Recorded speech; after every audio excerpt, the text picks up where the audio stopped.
ang mga kwento ng pag-ibig, kwento ng buhay at kwento ng pag-asa dito sa Barangay Love Stories. Love Stories.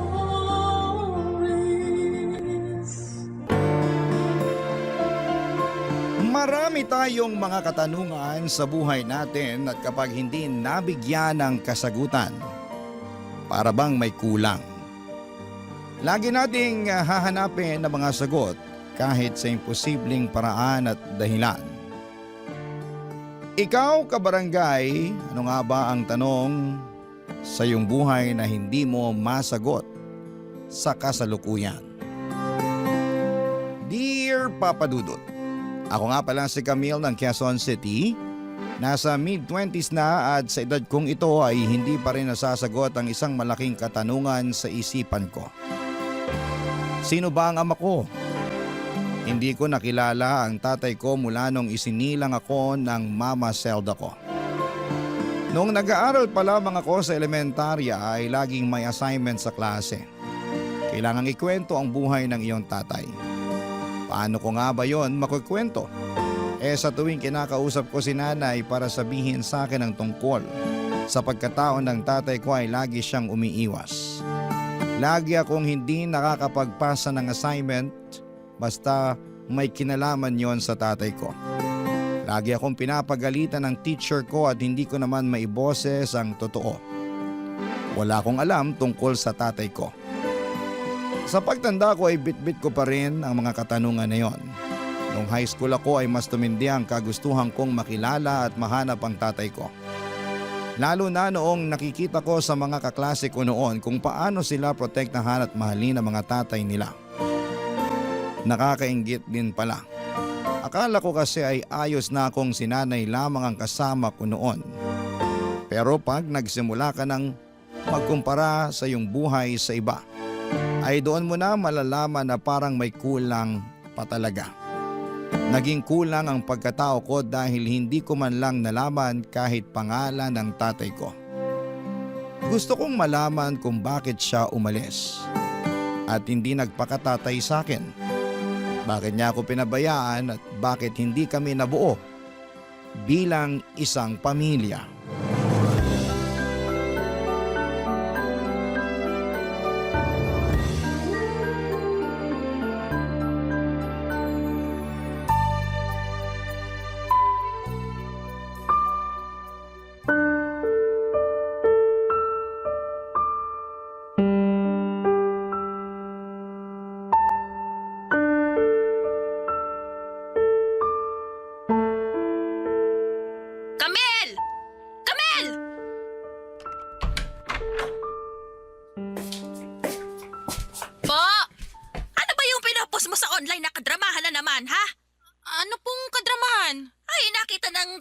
Ang post mo tungkol sa tatay mo. Napakasumbongera naman talaga ni Tia Madel. Abay, dapat ka lang niya isumbong sa akin. Palibhasa, hindi tayo friends sa online kaya akala mo pwede mo nang i-post lahat. Wala namang masama sa pinost ko. Nag-share lang ako ng post tungkol sa mga tatay. Hindi ko alam kung bakit kailangang masamain niyo yun ni Tia Madel. Mamasamain namin kasi matanda ka na. Pero atungal ka pa rin ng atungal tungkol dyan sa tatay mo. Aatungal po talaga ako kasi wala naman akong alam tungkol sa kanya. Masama bang maglabas ng sama ng loob? Tsaka, social media ko naman yun eh. Ano bang pakialam nyo? Ano pakialam ko? Abay, yung sasabihin ng ibang tao. Ano na lang ang iisipin nila kapag nabasa nila ang post mo tungkol sa tatay mo, ha? Nakesyo, hindi ko maibigay sa'yo ang kailangan mo, kaya hinahanap mo pa rin ang tatay mo. Bakit, Camille? Hindi pa rin ba ako sapat na nanay mo para mabuo ka? Kailangan ba talaga hanapin mo pang walang kwenta mong tatay? Nay, mula pagkabata ko, isa lang ang alam ko tungkol sa tatay ko. Walang kwenta. Sa tuwing tatanungin ko kayo, puro yan lang ang sagot nyo. Wala naman kasi talagang kwenta ang tatay mo. Ano pang gusto mong sabihin ko? Sabihin nyo na lang kasi sa akin kung anong pangalan niya. Kung anong paborito niyang kulay ng damit. Kung ano yung pagkain na hinahanap-hanap niya tuwing pagod siya sa trabaho.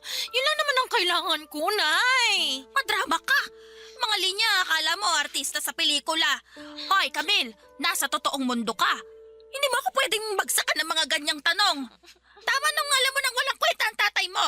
Maganda nga sana kung ako mismo makakaalam kung totoong walang kwentang tatay ko eh. Aba, talagang gusto mo pang maranasan ang pagiging walang kwenta ng tatay mo, ha? Sigurado ka ba riyan? Huwag ka masyadong pangunahan ng mga salita mo, ha? Hindi mo alam kung ano sinasabi mo. Siguro nga po, hindi ko alam kung anong sinasabi ko kasi kulang ako sa kaalaman tungkol kay tatay. Ayun! Ilulusot pa rin talaga ang kagustuhan na makilala ang walang kwenta niyang ama. Ay, kung alam ko lang na parang mas kailangan mo pang tatay mo kaysa sa akin, sana pala hinabol ko na lang siya at binigay kita sa kanya.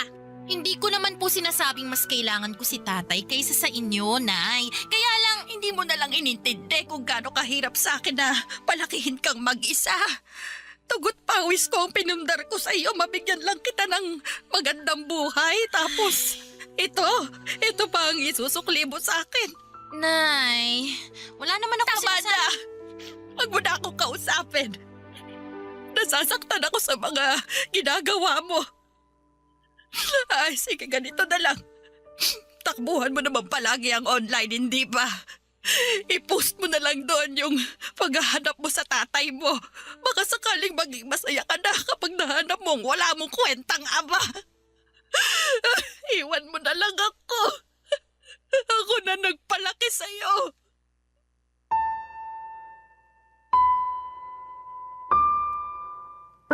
Alam nyo bang ganito ang dynamics namin ni Mama sa tuwing nagtatanong ako tungkol sa tatay ko? Una, magagalit siya. Pangalawa, kapag wala na siyang maisagot sa mga sinasabi ko ay dadaanin niya ako sa pagiyak. Igagaslight niya ako na mali akong hanapin pa ang tatay ko. Mabilis naman akong mamanipula at sa uli ako rin ang magsusorry. Kinabukasan ay ayos na ulit kami. Parang walang nangyari. Masaya na naman si Mama dahil naitago niya ulit ang isa pang araw ang sekreto sa pagkatao ng totoong tatay ko. At ako naman ay malungkot. Malungkot kasi lumipas na naman ang isang araw at heto, nangungulila pa rin ako sa totoong tatay ko. Kailan ba matatapos ang pangungulila ko sa aking ama? Sa tuwing nararamdaman ko ang kakulangan sa pagkatao ko dahil hindi ko nakilala ang ama ko ay madalas akong mabad mood. At dahil doon ay madalas na nasisira mga plano ko, trabaho at ibang relasyon ko sa ibang tao. Dahil sa paghahanap ko ng kasagutan tungkol sa tatay ko ay hindi ako nakakapag-focus sa mga ibang mga importanteng bagay sa buhay ko. Kaya naman hindi nagiging successful ang career at romantic relationships ko. Feeling lost din ako sa buhay dahil hindi ko alam kung saan ba talaga ako papunta. Kasi sa tuwing hinahanap ko ang daan ay lagi na lamang akong matitisod at lilingon sa isang katanungang hindi mabigyan ng kasagutan. Sino ba ang tatay ko? Kapag ito na ang umiikot sa eksena at sa isipan ko ay madalas sa alak ako kumakapit. At madalas ang Tito Samuel ko. Kakambal ng nanay ko ang siyang umaasikaso at umuunawa sa akin.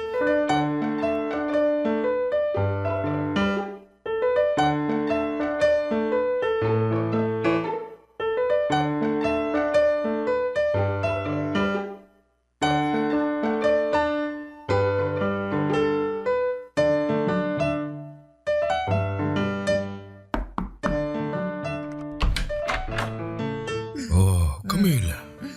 Gising ka na naman. kilala mo na talaga ako, Tito Samuel. Pwede bang dito muna ako sa bahay mo kahit ngayong gabi lang? Wala naman akong magagawa eh. Nandito ka na. Pasok ka na. Salamat. Parang gumanda ang bahay mo lalo ah. Lasing ka lang. Umupo ka nga muna riyan. Pagtitimpla kita ng kape. Wag na, Tito Samuel. Magkwentuhan na lang tayo. Kailangan ko ng kausap eh. Mas maganda ang usapan kapag hindi ka nalasing. Kaya magkape ka muna. Mas kaya ako makipagkwentuhan kapag lasing. Sige na, please. Kaya mo na ako magmaoy dito. Ikaw talagang bata ka. Ano na naman ba ang nangyari? Nag-break na kami ng boyfriend kong si Luigi. Ha? Di ba si Clyde ang boyfriend mo? Tito, break na kami noon 2 months ago na. Huli ka na sa balita. Ang bilis mo namang magpalit ng boyfriend. Sayang naman ang ganda nitong pamangkin mo kung hindi agad maghahanap ng kapalit, di ba? Ay, naku ka, Camille. Ano bang nangyari? Bakit ba kayo naghiwalay ng Luigi na yan? Hiniwalayan niya ako kasi ang nega ko raw masyado. Ang toxic. Kala mo naman siya hindi toxic. Tinanggap ko na nga may asawa siya. Umayag na nga ako maging kabit. Tapos, ako pang tatawagin niyang nega tsaka toxic. Teka. Pumayag kang maging kabit? Dito, huwag mo nga sabihin kakampihan mo yung Luigi na yun. Kayo Ako yung pamangkin nyo. Sa akin kayo kumampi. Pamangkin kita. Pero hindi kita kakampihan sa ginawa mo. Pero okay na rin, nahiwalay na kayo. Huwag mo nang ulitin yun, ha? Hindi ka namin pinalaki ng mama mo para maging kabit lang. Umayag lang naman kasi ako maging kabit. Kasi boss ko siya. Kailangan ko ng kapit kasi nagkakandaloko-loko ko sa trabaho ko ngayon. Hindi ako makapag-perform ng maayos kasi ang daming kumukulo sa isip ko. Ang daming tanong. Hindi ko alam kung saan ako pupunta. Hindi ko alam kung anong gagawin ko. Hindi ko alam kung magiging masaya pa ba ako. Ano bang mga tanong yan? Kahit isa lang, ibagsak mo ngayon. Susubukan kong sagutin. Tungkol lang naman sa tatay ko yung pinakamalaking tanong ko Camille, di ba napag-usapan nyo na to ng mama mo? Alam ko. Alam kong para na akong tanga na umaasa ng sagot tungkol sa tatay ko. Ito na lang pala yung tanong ko. Bakit hanggang ngayon, pinagtatalunan pa rin ng mga tao kung ano yung nauna? Itlog ba? O manok? Kapagod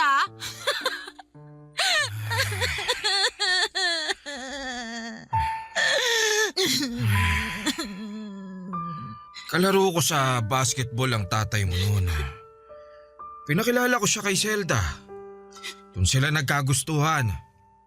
Henry ang pangalan ng tatay mo. Wala akong picture niya rito dahil pinatapon na lahat ng nanay mo.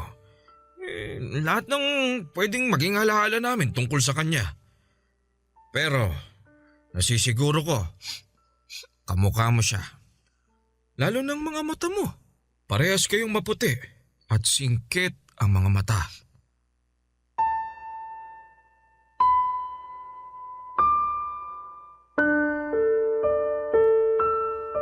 Parehas kaming singkit at maputi ni tatay. Kaibigan siya ni Tito Samuel at kalaro sa basketball. Henry ang pangalan niya, sapat na ang mga maliliit na kaalamang ito para mabawasan ang mga katanungan sa isipan ko. Masaya na ako sa mga nalaman ko. Hindi ko na pinatuloy kay Tito Samuel ang mga kwento niya tungkol kay Papa. Ayokong malaman ang dahilan kung bakit sila nagkahiwalay ni Mama at kung bakit niya ako inabandona. Ayokong masira palalo ang imahin niya sa akin. Konting kaalaman lang naman ang kailangan ko tungkol sa tatay ko. Kahit nga pangalan lang ay ayos na ako. Isang bagay na pinagdamot sa akin ni Mama. Pero malugod namang ibinigay ni Tito Samuel sa akin. At dahil nga nasagot na kahit konti ang mga katanungan ko ay medyo gumaan ang pakiramdam ko. Yun din ang umpisa na mas lalo kaming naging close ni Tito Samuel. Dahil sa kanya ay nakahanap ako ng father figure. Doon ko nga na-realize na matagal na akong merong tatay sa tabi ko. Si Tito Samuel yon. Bakit pa ba ako maghahabol ng atensyon sa totoong tatay ko? Doon pa lang ako nagkaroon ng closure sa totoong tatay ko. Hindi ko siyempre pinaalam sa mama ko na meron na akong alam kahit papaano tungkol sa tatay ko. Gusto ko lang din siyang protektahan at hindi saktan dahil Alam kong matagal niyang gustong patayin ang imahe ni tatay sa buhay naming mag-ina. At susuportahan ko rin siya doon, Papa Dudut.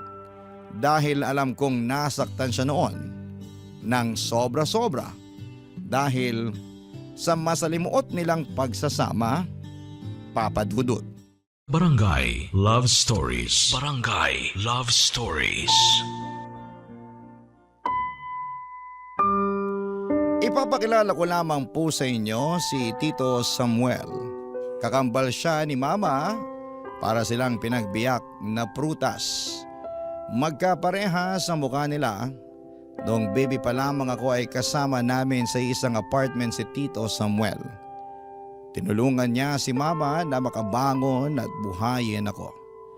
Noong time na kaya na ni Mama na kaming dalawa na lamang ay bumukod na kami kay Tito Samuel. Umalis na rin si Tito Samuel sa apartment na yon at bumili ng sarili niyang bahay. Maganda kasi ang trabaho ni Tito Samuel. Mabilis lang siyang nakapagpundar ng bahay at ibang kailangan niya. Pero kung swerte siya sa career ay bokya naman siya sa love life. Tumandang binata kasi si Tito Samuel. Ilang beses lang nagkaroon ng girlfriend si Tito Samuel. Grade 3 pa lamang ako noon, tanda ko pa. Si Tita Mila, mabait po si Tita Mila at inalagaan niya si Tito Samuel at ako. Kaya lang ay hindi sila nagkatuluyan kasi nakakilala ng foreigner si Tita Mila. Doon nata na trauma si Tito Samuel at hindi na siya nagkaroon pa ng karelasyon muli. Nag-focus na lamang siya sa trabaho niya at sa pag-aabot ng pera sa aming mag-ina. Hanggang sa umabot na siya ng 60 pero wala pa rin siyang naging asawa. Ang alam ko ay sinukuha na niya ang paghahanap ng pag-ibig.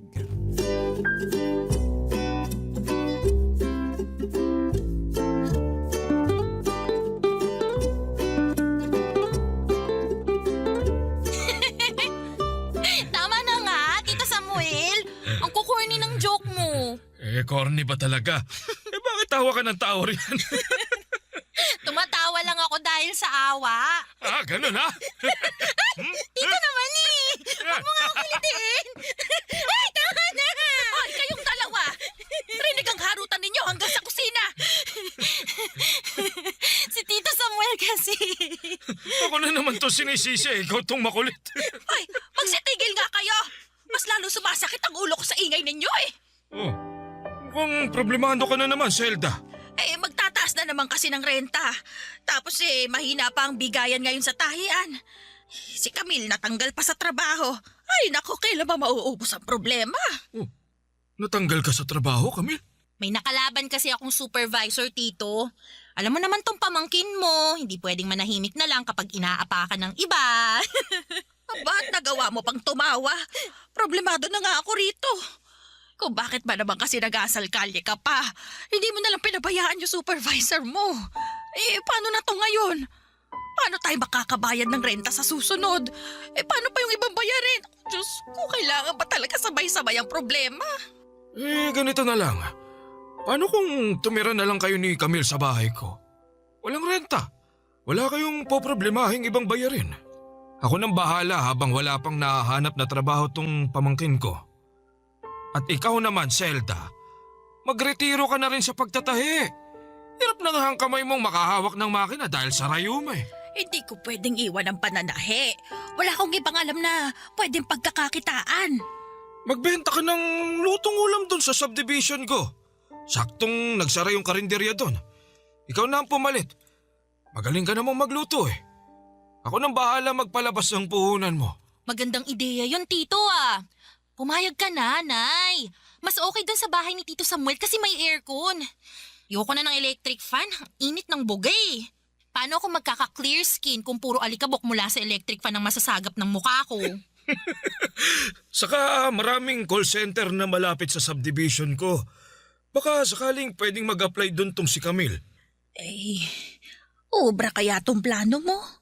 Eh, paano kapag nakahanap ka na ng asawa mo? Malamang itataboy mo na kami mag-ina. Isa naman kami titira noon kung sakali. OA naman ang pag-overthink, Nay. Si Tito Samuel mag-aasawa? Mas malaki pa ang tsansa na magkabati kami ng supervisor ko kaysa makapag-asawa si Tito. Totoo naman din tong sinabi ni Camille. Malabong makapag-asawa ulit ako. Kaya sa inyo ko na lang ibibigay lahat ng pinaghihirapan ko. Saka ganito naman tayo dati, di ba? Ako ang kasama nyo nung alam nyo na. Wala namang masama kung magkakasama ulit tayo ngayon. Kasi... Tito Samuel, ako na magdedesisyon para sa amin ni Nay. Go na kami sa bahay mo. Ngayon pa lang, mag-e-empake na ako. Ay, ikaw talaga, Camille. Inaabuso mo ang Tito Samuel mo porket alam mo mabait. Inaabuso ko lang siya kasi alam kong paborito niya akong pamangkin. Di ba, Tito Samuel? Ikaw lang naman ang pamangkin ko. Wala ka namang ibang kalaban eh. O ano? Paano na, Zelda? Sige na nga. Salamat, Samuel, ha. Kahit kailan maaasahan ka talaga.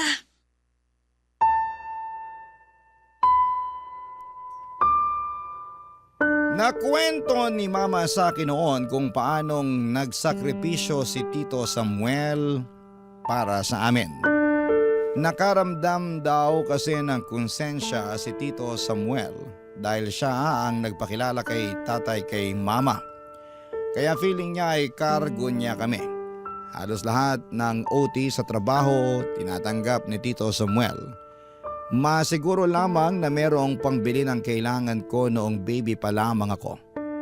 Meron nga ring offer sa kanya sa ibang bansa kaya lang ay tinanggihan niya. Ilang buwan pa lang kasing nakakapanganak noon si Mama. Alam niyang vulnerable pa ang estado ni Mama at hindi niya kami pwedeng iwanan. Wala na kasi silang mga magulang dahil parehong namatay noong baby pa lamang sila. Bata pa lamang sina Mama at Tito Samuel, pinasa-pasa na sila sa iba't ibang kamag-anak para maging katulong sa bahay. Hanggang sa nagsumikap si Tito Samuel para makayanan na nila ni Mama na umalis sa poder ng mapang-abusong kamag-anak nila. Doon na sila nagpasyang tumungo sa Metro Manila. Kaya nga walang ibang bukang bibig si Mama noon kundi ang kabutihan at kadakilaan ni Tito Samuel. Saksi naman ako roon. Kahit nga magdalaga na ako ay hindi pa rin niya ako pinabayaan. Lahat ng gusto ko ay ibinibigay niya. Naging tatay talaga siya sa akin. Kapag may hindi maibigay noon si Mama sa akin ay alam ko na agad na kay Tito Samuel ako dapat lumapit. Hindi naman niya ako binibigo kaya nga minsan ay pinagdarasal ko na sana ay hindi na siya makahanap pa ng karelasyon at magkaroon ng anak. Baka kasi mahati na ang atensyon at pagmamahal niya sa amin. Alam kong masamang panalangin yon pero kasi bilang isang anak na hindi nakilala ang ama, natural lang siguro nakakapit ako at hihiling na huwag mawala ang isang tumatayong tatay sa buhay ko. At si Tito Samuel yon, Papa Dudut.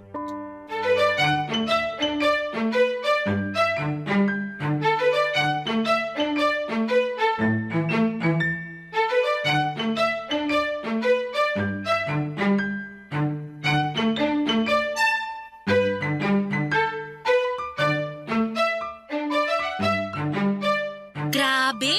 3 buwan na pala tayong nakatira rito sa bahay ni Tito Samuel. Alam mo, naiintindihan ko na yung sinasabi mong masarap ang aircon. Ay, tinan mo yung pisngi ko, mamula-mula. At saka, para akong pumuputi, pansin mo ba? Naku, kutis artista ka na, Nay! Pwede ka nang ihilera sa Sparkle Artists ng GMA. Kutis artista nga ako pero tinan mo naman ang bilbil ko. Paano hindi kayo magkakabilbel? Panay ang bukas nyo ng ref ni Tito Samuel. Kala mo, aparador lang yung binubuksan eh. Ano ka pa naman? Hayaan mo na ako. Minsan lang ako makakita ng ref na lagi may pagkain. Yung sa atin nga dati, puro lang uling at tumigas na peanut butter. Naku, sinabi nyo pa, Nay. Yung ref nga ni Tito Samuel, hindi uling ang pantanggal ng amoy. Prutas! Diba? Nagchichismisa na naman kayong mag-inaryan. Isalin niyo naman ako. Pinag-uusapan lang naman namin ni Camille yung uling sa dating ref namin. Naninibago lang kami ngayon kasi walang uling yung ref mo. Gamitin na lang natin yung uling sa susunod na Sabado. Mag-ihaw na lang tayo ng manok. Ako magtitimpla. Mag-relax tayo sa Sabado. Wala naman akong pasok nun eh. Yun nagkikrave pa naman ako ng inihaw na manok. Thank you, tito. Teka. Bibili muna ako ng uli. Ako na lang ang bibili para may ambag naman ako para sa Sabado. Sigurado ka? Medyo malayo ang bilihan dito ha. Lalabas pa ng subdivision. Ano ka ba? Ayos lang. Gusto ko ring lumabas para makapaglakad-lakad at mahanginan. Sawang-sawa na kasi sa aircon ng balat ko. Wow, mayabang ka na ngayon, Nay. Samantalang dati, ang lagkit ng balat mo dahil sa electric fan. Che! Oh, sige na. Lalabas na ako. Ay, baka meron kayong ipapabili para, alam mo na, isang labasan na lang. Wala naman na. Kumpleto pa naman tayo. Uling lang talaga ang kailangan natin. Ay siya, sige, text nyo lang ako kapag may nakalimutan kayo, ha? Oh, alis na ako! Oh, ano? Wala na ba si Zelda? Mukhang nakaalis na, tito. Balik nga ako. Sige na nga.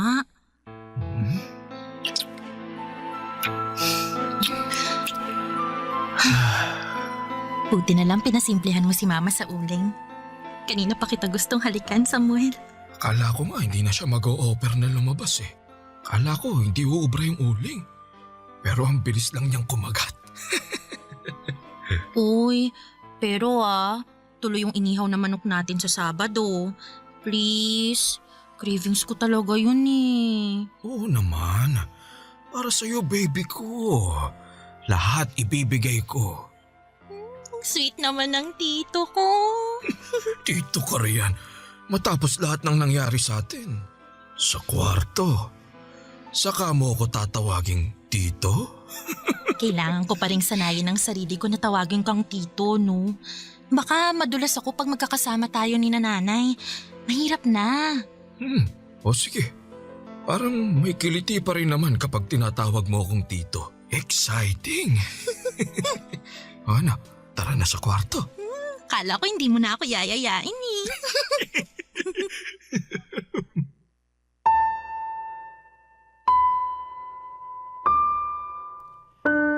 Binuhat ako ni Tito Samuel papunta sa aming kwarto. Doon ay may nangyari sa amin. Matagal na naming inililihim ang relasyon naming dalawa, planado ang lahat. Pinalabas kong natanggal ako sa trabaho pero sa totoo lang ay nag-resign ako, Papa Dudut. Para magipit si Mama dahil wala nang sasalo ng mga bayarin sa bahay, lalo't alam ko na mahina na ang pagtatahi niya. Na-manipulate namin ni Tito Samuel si Mama. Umayon sa amin ang tadhana sa mga plano namin. At mas lalo kaming napalapit sa isa't isa noong lumipat na kami ni Mama sa bahay ni Tito Samuel. Mas exciting ang kaganapan sa amin dahil inililihim namin yon. Pasimple kami kung maghalikan at magyakapan. Ang ilang minuto na wala si Mama sa paningin namin ay sinusulit namin ang ilang segundong halik. Kailan ba nagsimula ang relasyon namin? Kung tatanungin ninyo ako ay nagsimula yon noong lasing akong pumunta sa bahay ni Tito Samuel. Hindi dahil sa ala kaya may nangyari sa amin, kundi dahil feeling ko ay siyang naging sagot sa lahat ng mga tanong at problema ko. Ewan ko ba? Parang na-attract ako sa kanya noong time na sinabi niya sa akin ang ilang detalye sa tatay ko. Tapos nahaluan pa ng alak. At hindi lang yan, nahaluan pa ng mga alaala kung paano niya kami inalagaan at protektahan noong nasa poder niya kami noong bata pa lamang ako. Yun ang tipo ko sa isang lalaki. Malas nga lang talaga na tsuhin ko siya at kapatid ni Mama. Pero feeling ko ay malulusutan naman namin yon, Papa Dudut.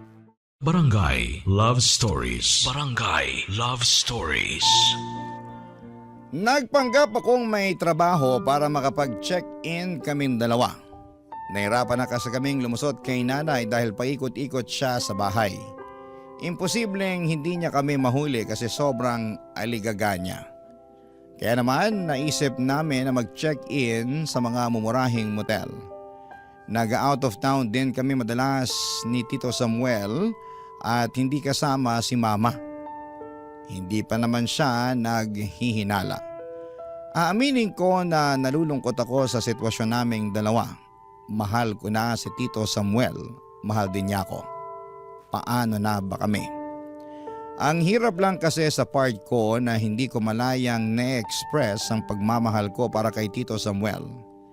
At alam kong ganun din siya sa akin, hindi na lang namin pinag-uusapan dahil sumasama lang ang loob namin. Kung kailan nasa tamang tao na kami, bakit kailangang magtago pa? Ganon na ba kasamang magmahal ng kadugo mo? Sa pagkakaalam ko naman, sa mga unang panahon, magkakamag-anak lang din ang nagkakatuluyan. Bakit hindi pwede ngayon sa panahon natin? Masyado naman silang mahigpit.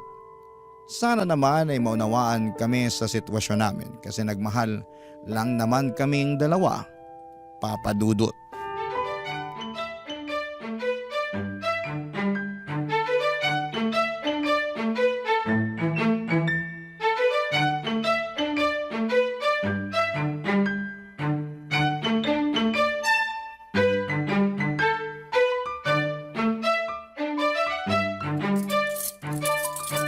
Panalo tong ginataang langka mo, Zelda.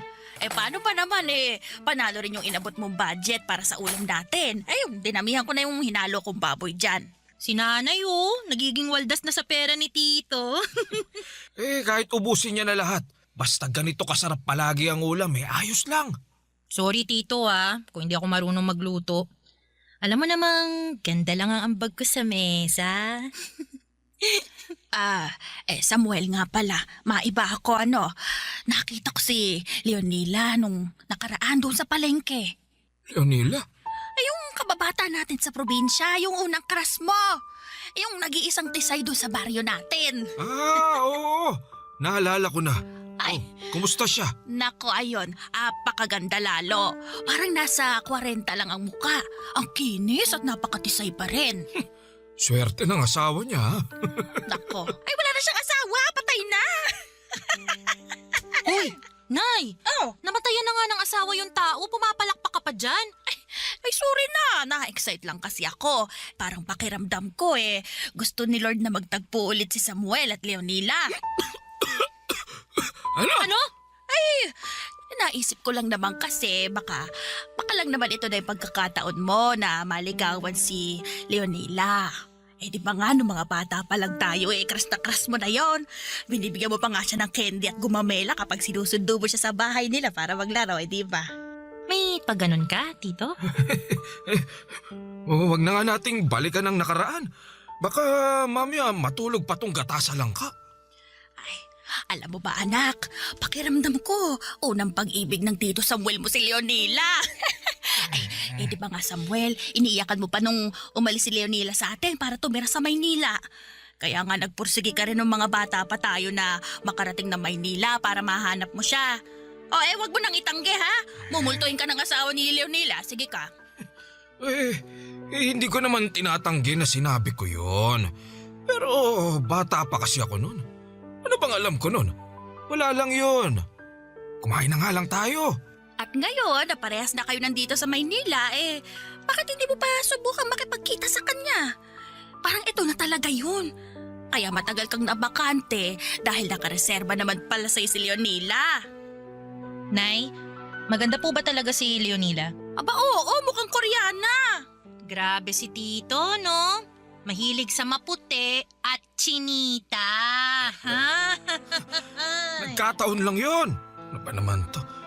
Kung ayaw nyo kumain, hayaan nyo na lang akong lantakan tong ulam, ha? Tumigil na nga kayo riyan, ha? Samuel, kinuha ko nga pala yung number ni Leonila. Gusto ka rin daw niyang makita. Ay naku, halata namang nagkagusto rin siya sa'yo noon.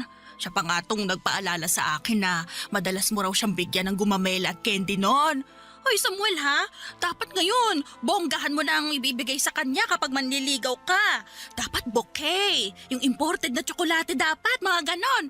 Yung sikat ngayon na tsokolate ang ibigay mo, yung bang galing Dubai. Ano bang tawag doon ulit? Hoy, nakakalimutan ko ano ba yon? So, liligawan mo nga si Leonila, Tito? Mukhang bagay kayo Pareho ang edad nyo, tsaka first love mo, no? Hindi. Ito naman kasing si Zelda kung ano-ano pang binabalita eh. Pero makikipagkita ka nga.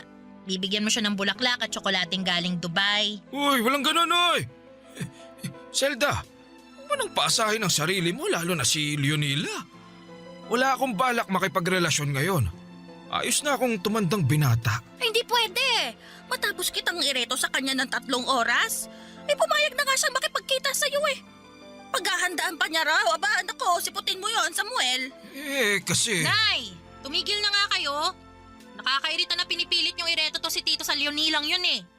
Tatandaan nyo na, ganyan pa rin ang iniisip nyo. Ano kayo, teenager? Aba, bakit galit ka? Ano bang… Wala na akong gana.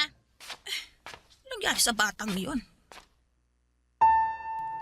Halos umalis ang kaluluwa ko sa katawan nang magsimula akong makaramdam ng pagsuka sa banyo.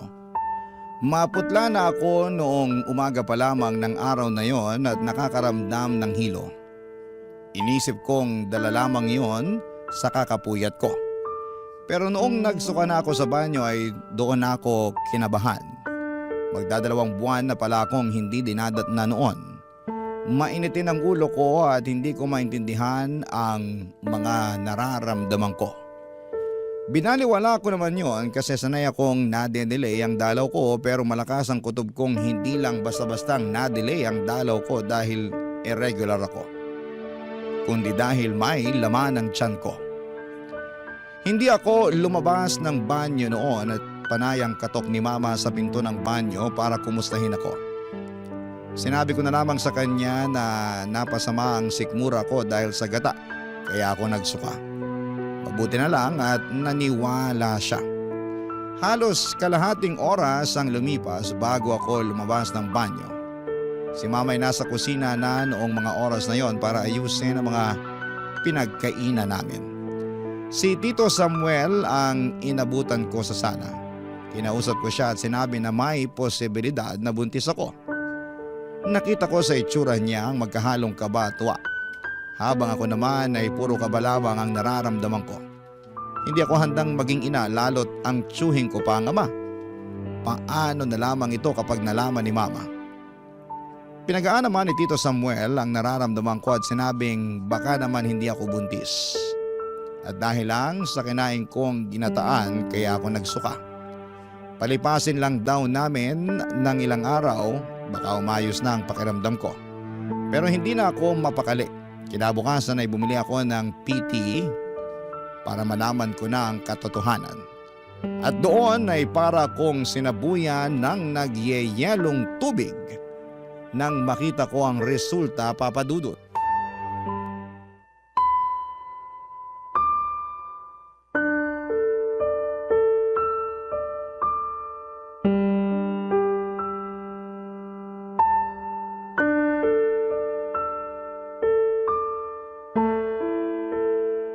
Samuel, paano na to?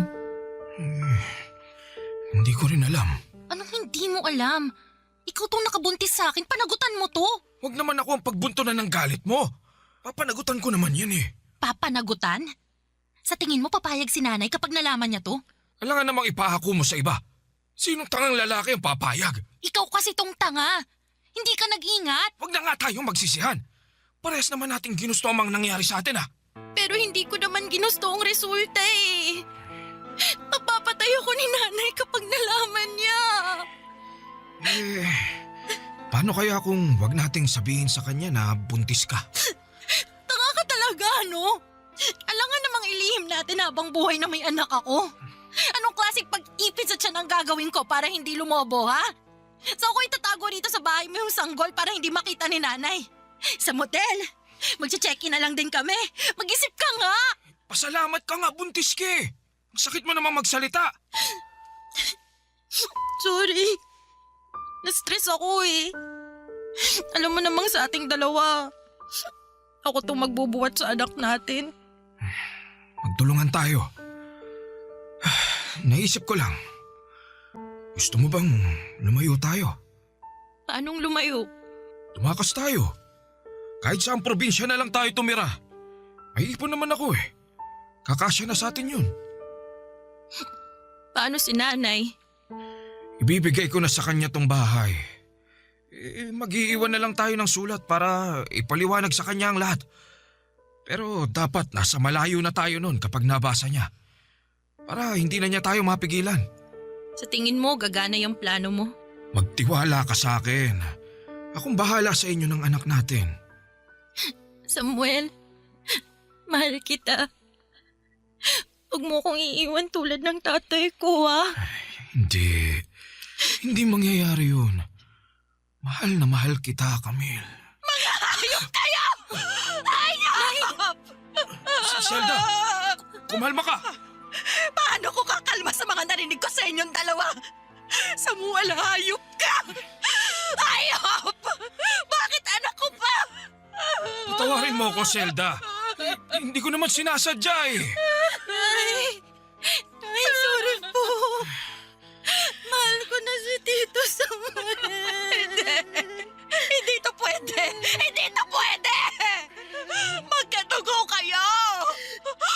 Pamangkin mo siya, Samuel! Paano mo ito nagawa sa kanya? Hindi ko naman siya pababayaan, Zelda. Aalagaan ko sila ng magiging anak namin. Hindi mo kailangan mag-alala. Hindi ako nag-aalala! Nagagalit ako, Samuel! Galit na galit! Pinagkatiwalaan kita!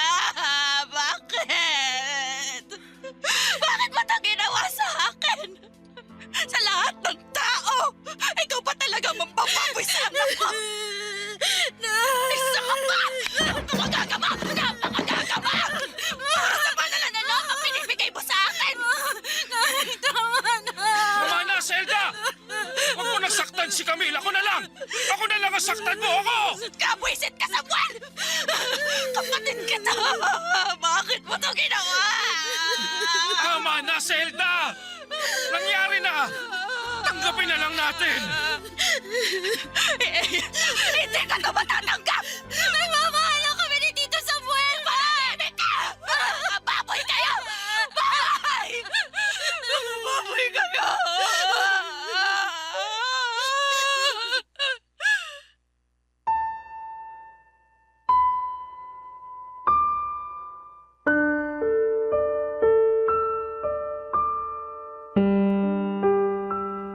Hindi namin mapakalma noon si Mama Papadudut. Hindi ko siya masisi, kaya nga hinayaan kong saktan niya ako ng paulit-ulit kung yun lamang ang paraan para mapatawad niya ako. Gusto na akong itakbo noon ni Samuel para umalis na kami at magpakalayo-layo. Pero hindi ko magawang iwanan si Mama sa kalagayan niya. Nakahiga na si Mama sa sahig at hindi na makahinga sa sobrang pag-iyak. Niyakap ko si Mama at humingi ng sorry sa kanya. Sa uli niyakap ako pabalik ni Mama. Nang kumalma na siya ay pinag-impake na niya ako ng mga gamit para umalis na. Pero pinigilan kami ni Tito Samuel. Siya na lang daw ang aalis at iiwan na niya ang bahay para sa amin. Regalo na lang daw niya yon para sa aming mag-ina. Siya na lang daw ang lalayo. Tinanggap na lamang yon ni Mama bilang wala na rin siyang ibang choice dahil yun na ang pinaka-praktikal sa lahat. Doon ako biglang natauhan. Doon ko na-realize na maling-mali ang ginawa namin ni Tito Samuel. Nadala ako sa matinding kasabikan na magkaroon ng isang ama kaya pumatol ako sa kanya. Nabulagan ako sa nararamdaman kong yon. At nang mahimasmasan na ako ay doon ako naggalit sa sarili ko dahil inayaan kong magpamanipula kay Tito Samuel. At ang masakit pa ay meron pang isang inosenteng sanggol sa sinapupunan ko ang nadamay sa ginawa kong pagkakamali. Sa ngayon, Papadudot ay malapit na akong manganak. Wala na si Tito Samuel at wala na kaming balita sa kanya. Unti-unti ay inaayos namin ni Mama ang relasyon na nagkaroon ng lamat dahil sa nangyari sa amin ni Tito Samuel. Sana balang araw ay mapatawad niya ako at sana balang araw kapag lumaki na ang anak ko ay hindi siya magaya sa amin ni Mama na purong maling lalaki ang napiling mahalin. Maraming salamat po sa inyo sa pagbasa ng aking liham. Ang inyong forever kapuso at kabarangay, Camille. Ako Gigil na gigil talaga ako sa nangyayari sa kwento natin. O ikaw, kabarangay, kumukulo rin ba dugo mo? Pwede kang mag-iwan ng comment sa ating comment section.